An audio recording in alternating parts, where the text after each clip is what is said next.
Sumainyo ang Panginoon. At sumayo rin. Ang mabuting balita ng Panginoon ayon kay San Juan. Papuri sa iyo, Panginoon.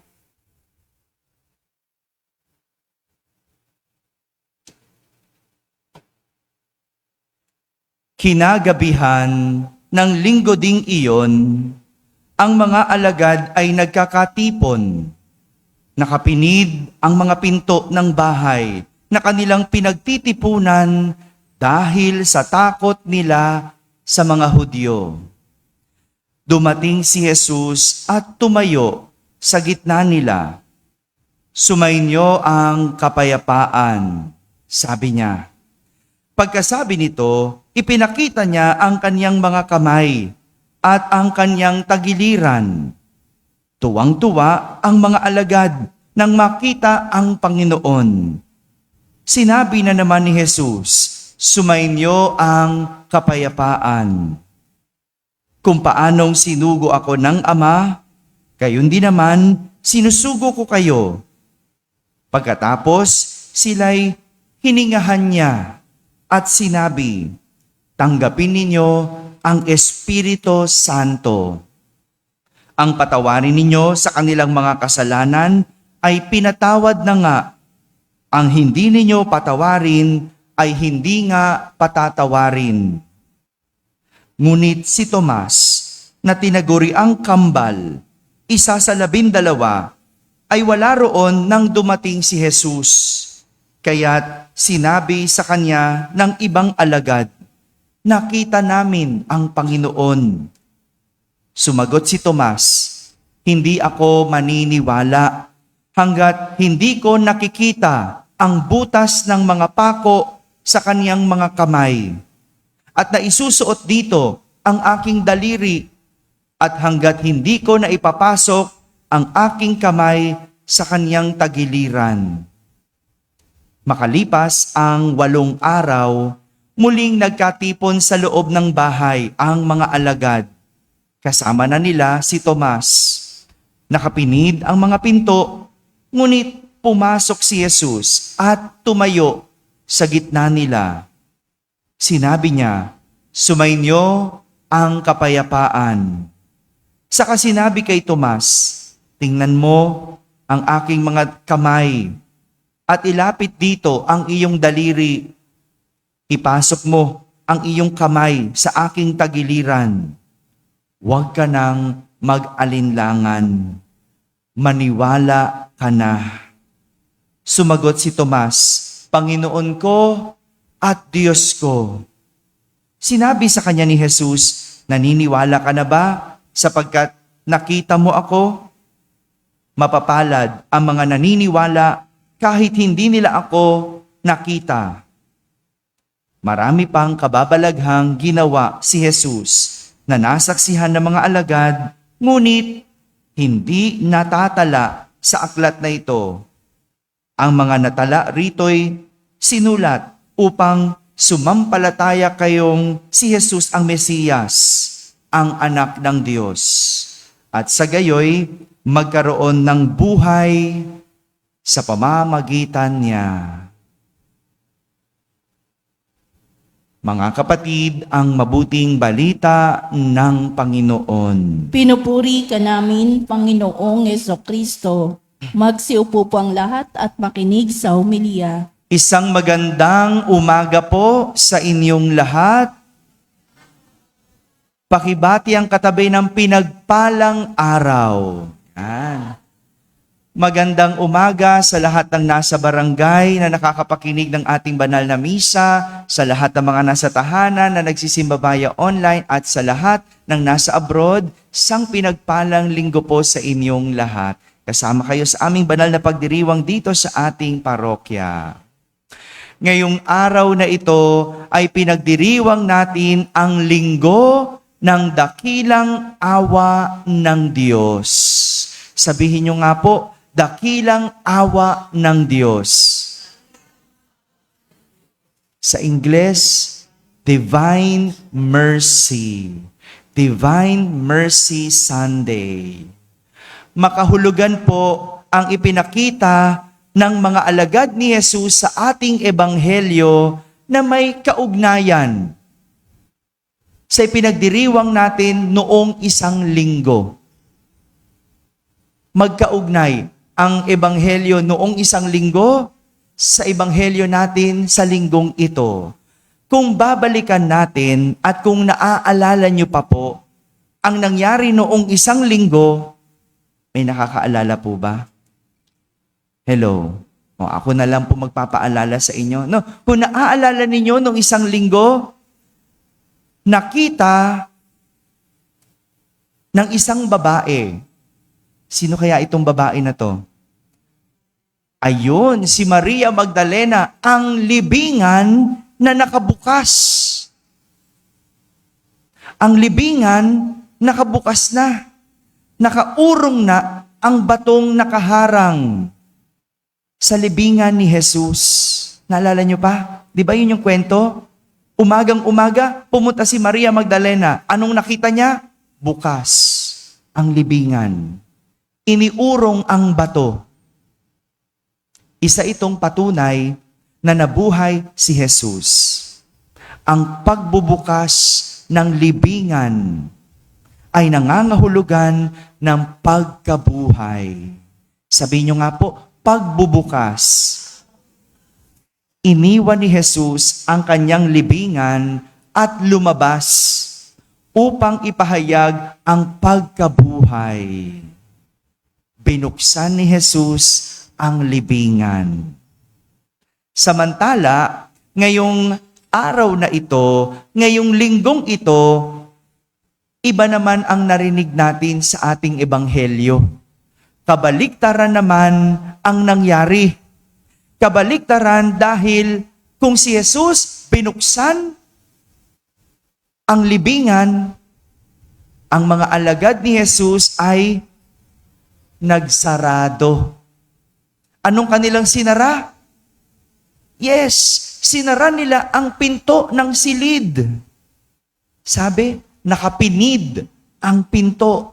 Sinara ang pinto. Bakit? Dahil sa takot sa mga Hudyo. Takot sa mga Hudyo. Simboliko ang saradong pinto sa ating pagninilay ngayon. Simboliko, no? Alam nyo ba yung kasabihan pag sinabing pinagsarhan ng pinto? Hello? Alam nyo ba yung ibig sabihin nun? 'Di ba? Narinig nyo na ba yon? No? Pinagsarhan na ako ng anak ko ng pinto. Pinagsarhan na ako ng magulang ko ng pinto. Simboliko ito. Ipapaliwanag ko kung anong ibig sabihin ng pinagsarhan. Kung ikukumpara ito sa libingan ni Jesus, sinara ang libingan dahil mayroong patay. Tama? May patay. May laman, pero patay. Parang ganyan. Ang mga nagsara. May laman, pero patay. Kaya nga si Jesus ay nagpakita sa kanyang mga alagad habang nakasara ang pinto para sila ay gisingin. Pakitingnan nga yung katabi. Gisingin mo nga. Yan, gising pa naman, gising. O sige. O, nagpakita si Jesus sa mga alagad para sila ay pasiglahin. Nagpakita si Jesus sa mga alagad para sila ay bigyan ng buhay. Takot na takot kasi ang mga alagad dahil hinahanap sila ng mga Hudyo. Takot na takot ang mga alagad dahil wala na si Jesus. Nagsara sila ng pinto kasi wala na yung nagbibigay ng buhay sa kanila. Wala na yung buhay nila. Kaya nga si Jesus, pinuntahan sila. Nagsaraman sila ng pinto, si Jesus nagpunta sa kanila para sila'y bigyan ng buhay. Ito ang nais ni Jesus sa mga taong sarado. Bigyan ng buhay. Yung mga taong sarado, may laman pero patay. Mayroong maituturing na iba't ibang klase ng mga taong sarado. May mga taong sarado. Una, yung mga sarado ang isip. Sabihin nyo nga po, sila yung mga taong nananatili lang sa nakagawian, sa nakasanayan, at sa mga natandaan. Madalas ang mga taong ito, marinig mo silang nagsasabing, ganito na yun eh. Wala na akong pwedeng baguhin. Ito na yung dating nakagawian namin. Wala nang magagawa. Ito na ako. Pag narinig mo, yung mga taong nagsasabi ng ganyan, sarado ang isip. Sarado ang isip dahil sarado sa pagbabago. Sarado sa bagong turo. May kilala ba kayong ganon? No? Yung sarado? No, hindi. Ganito na yon. Simulat sa pool. Ganito na. Sarado ang isip. No? Nagbabago ang panahon. Kung itsura mo nga nagbago. Di ba po? Isip mo pa ba? Ang mga taong saradong isip, sarado sa pagbabago. Pangalawang klase ng mga taong sarado, yung sarado ang puso. Sabihin nyo nga po. Ano yung una?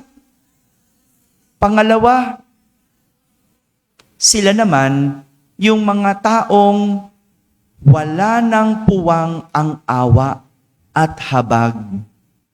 Sarado ang puso. Maari ding sila yung mga taong sumuko na sa pag-ibig. Meron po ba dito? Sumuko na sa pag-ibig? O sinukuan na ng pag-ibig? Hello? Alin kayo po doon? Ha? Yung ayaw ng magpatawad? Ayaw ng magmahal? Kadalasan, marinig mo ang taong ito na nagsasabing, paulit-ulit na lang akong nagpapatawad. Nagsasawa na akong magpatawad. Ayoko nang magmahal. Nadala na ako. Ako na lang lagi ang umuunawa. Ako na lang laging nagpapatawad. Ito ang mga taong sarado ang puso. Sinukuan ang pag-ibig at wala nang awa sa iba. Sarado ang puso. Pangatlong klase ng mga taong sarado ay ang sarado ang kamay. Sabihin nyo nga po. Ano yung una? Pangalawa? Pangatlo? Sila naman, yung mga taong walang puwang ang malasakit at pagdamay. Kadalasan mong maririnig sa mga taong ito, bakit ako tutulong? Wala naman ako nakukuhang kapalit. Wala na akong maibibigay. Puro na lang kayo hingi. Nakarinig na ba kayo ng ganon? Yung mga taong sarado ang kamay, walang pagdamay. Hello? Nakita nyo na ba kung alin kayo doon sa mga yon? O baka kayo ito, yung mga taong sarado ang tainga. Sabihin nyo nga po, ano yung pang-una? Pangalawa? Pangatlo? Pang-apat? Ito yung mga taong nagbibingi-bingihan. Sinara ang tainga. Pinagsasabihan mo, ayaw makinig. Tinuturuan mo, ayaw sundin. Kaya sa huli, walang nangyayari. Hindi nagbabago. Sa huli, hindi nagtatagumpay. Wala kasing gustong marinig. Nagbibingi-bingihan. Yan ang mga taong sarado ang tainga. Maraming ganyan dito, no? Yung naririnig yung ating misa, pero hindi man lang kahit isang beses nagsimba. Hello? Naririnig niyo po ba ako? Yan, di ba? Marami yan sa atin. Kailan na lang magsisimba yan? Pag patay na. Hello? Di ba? Naririnig mo pa ba yung misa pag patay ka na? O, di ba? Ang gulo ng tao, no? Pag patay na, gusto magpamisa. Nung buhay, ayaw magsimba. Ba't ganon? Para saan yun? Ha? Para saan yung misa kung hindi mo na naririnig? Para saan ang pangaral? Para saan ang salita ng Diyos? Para saan ang sermon? Kung ayaw mo nang makinig. Pero hindi naman lahat ng nagsisimba o hindi nagsisimba, sarado tainga. Merong mga nagsisimba, sarado din ang tainga. Hello? Diba? Yung tagal-tagal naman ito, kailan ba matatapos ang homily ni Father? No? Yung ayaw makinig sa pangaral. No? Meron naman yung pag-uwi, ayaw naman paniwalaan ang sinasabi. Yan ang mga taong sarado ang tainga. Pero meron ding mga taong sarado ang mata. Sabihin nyo nga po. Pakitingnan nga ang katabi. Bukas pa bang mata? Bukas na bukas. Yung mga saradong mata, nagbubulag-bulagan. Nagbubulag-bulagan.